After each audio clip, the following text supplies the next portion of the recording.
How's it going, Star Seekers? Hope you're all doing alright, and welcome back to the channel where once again it's time for another deals video, where I take a look at 5 games which caught my eye on the Nintendo eShop this week, all priced under £1 $euro, and attempt to answer that all important question, are they worth a quid? I've got a mixture of genres lined up for you this week, including an absolute retro classic, an endless runner, and a surreal puzzle game. And before we begin, don't forget to subscribe to be notified of future deals videos. With that said, let's get started. For this week's list of games to avoid, we still have Skull Rogue, Super Loop Drive, and Diabolic on sale in some regions, as well as those twin awful endless runner games, Go Fish Go and Jet Ski Rush. And I'm also going to have to highlight a game called Crypt to the Serpent King, a first person dungeon delver which I live streamed a few months back. Its controls and combat are pretty terrible, visuals and audio are below par, and whilst levels are randomly generated, they're simply just a maze-like combination of rooms and corridors which you have to work your way through, pulling a bunch of levers before facing awful end of level bosses who are easily cheesed and they can't leave the room that they spawn in. In short, not good, don't buy. With that over and done, let's get into this week's deals.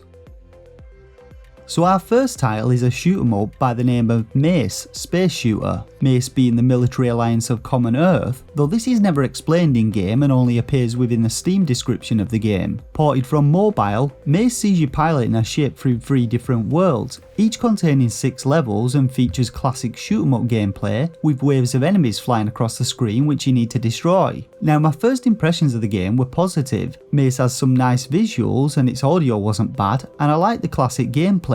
However, by the time I'd hit the 3rd level, I'd already grown tired of the game. Levels feel overly long and each features the same set of enemies and obstacles to tackle, and while you can collect pickups within them which improve your weapons, provide additional weapons, or support you with shields that block enemy damage or companions who fire alongside you, each time you die your weapons are downgraded and you lose your companions, so you often end up just trying to survive as you don't have enough firepower to actually kill enemies. There are also no end of level bosses until you reach stage 6 in a world, and even then it's a lackluster fight. Beginning level 2 I just found more of the same enemy types with a few reskinned versions, and a big enemy snake that you can't actually kill and just have to avoid. Now Mace does feature a 2-player mode, though I doubt this would really do much to break the tedium of its gameplay. When it comes to my opinion of whether it's worth a quid, I'm gonna have to say no.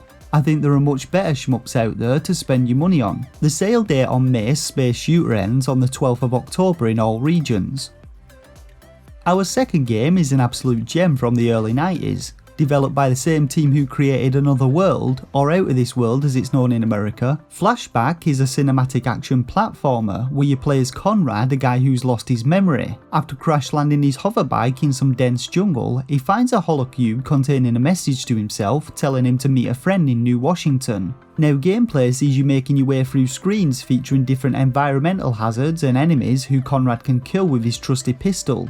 And you often have to find items such as keycards or magnetic charges to open the way forward. You eventually make your way out of the jungle into the city and have to find your friend to regain your memories. Flashback doesn't hold your hand and you're left to solve its puzzles on your own, which alongside its classic control scheme makes the game quite challenging and could put some people off playing. For its time though, both the visuals and audio were outstanding, with hand-drawn backdrops and rotoscoped character movement, and I personally feel that they still stand up to this day. This version of the game also allows you to enhance the audio and turn on a number of different filters, which smooths out the visuals, giving them a cartoony appearance. Now I still have fond memories of this game back in the day, and playing it again I found the game still retains much of its original charm, though there are some quality of life improvements such as tutorials and a rewind mode allowing you to backtrack if you die, which you will do quite often.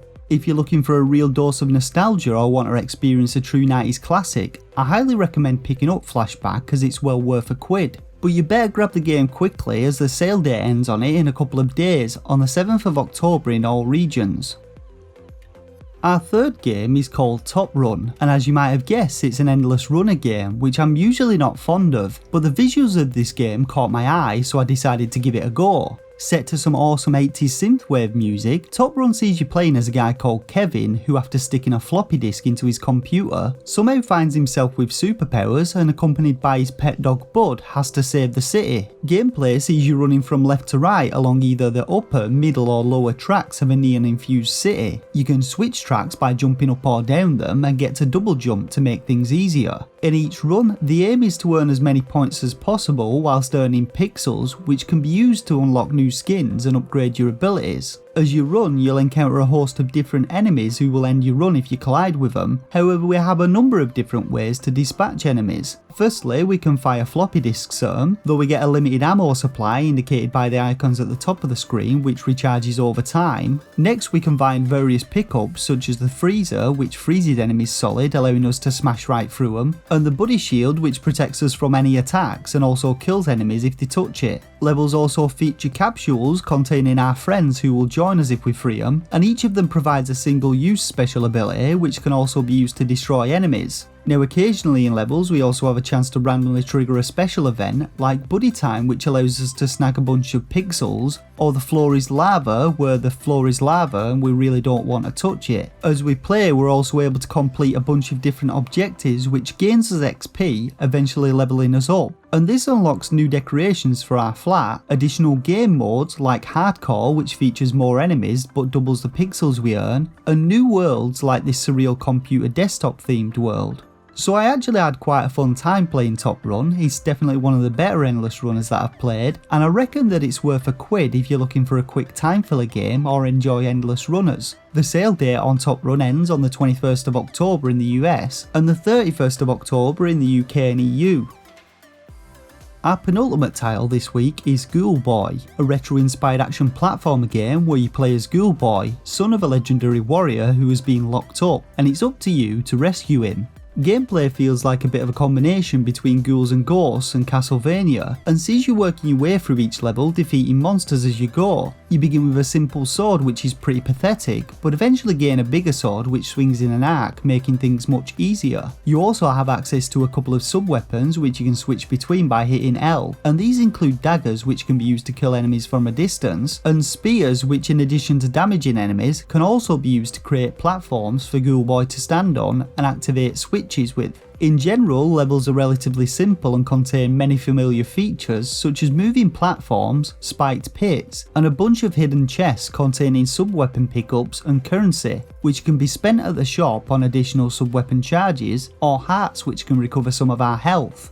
After working your way through 5 or 6 levels, you eventually face an end of chapter boss, who can be quite tricky until you nail down their attack patterns. After defeating them, you get to move on to the next chapter and a new set of levels, though I did find that they contain many of the enemies from the first chapter. In general, I found Ghoulboy to be an enjoyable experience, albeit a relatively generic one, but it's also nowhere near as hard as many other retro platformers, as once you lose all your lives you begin at the start of the level that you died on, which makes it more accessible to a younger audience. Controls in the game were fine, I liked the game's visuals, and the music wasn't bad either. As for whether I think it's worth a quid, I'm gonna say yes with this one. Ghoulboy is on sale until the 8th of October in all regions. Our final game is one I've actually owned for a while but never got round to playing. Membrane is a physics-based puzzle platformer which appears to be set inside the body of a creepy looking dude. You play as this little yellow fella, and the objective of the game is to make your way through levels set in various parts of the body. And things start off pretty simple to begin with as we learn the basics. We're able to aim by holding the R and shoot red blocks which stick to surfaces and can be used to form platforms, ramps and bridges. We can also fire yellow spikes which destroys the platforms, returning the cubes to our ammo supply. Now, as we work our way through levels, we encounter a number of different obstacles to overcome. There are walls which we aren't able to stick cubes to, and pink slime which destroys our cubes and our character if we touch it. So we have to work out how best to link cubes in order to overcome these obstacles. Additional mechanics are slowly introduced, with levels becoming increasingly more challenging, and these include green balls which must be rolled into green walls to destroy them, red blocks which can be rotated by standing on switches, and rotating platforms adorned with spikes which destroy our cubes if they touch them. I actually had a really fun time playing Membrane. I thought it had some very unique mechanics, levels were pretty challenging, and I love the game's surreal environments and visuals. If you're looking for a new puzzler to play, I definitely recommend picking up Membrane for a quid. And you American Starseekers have no excuse, as the game's only 9 cents on the US eShop.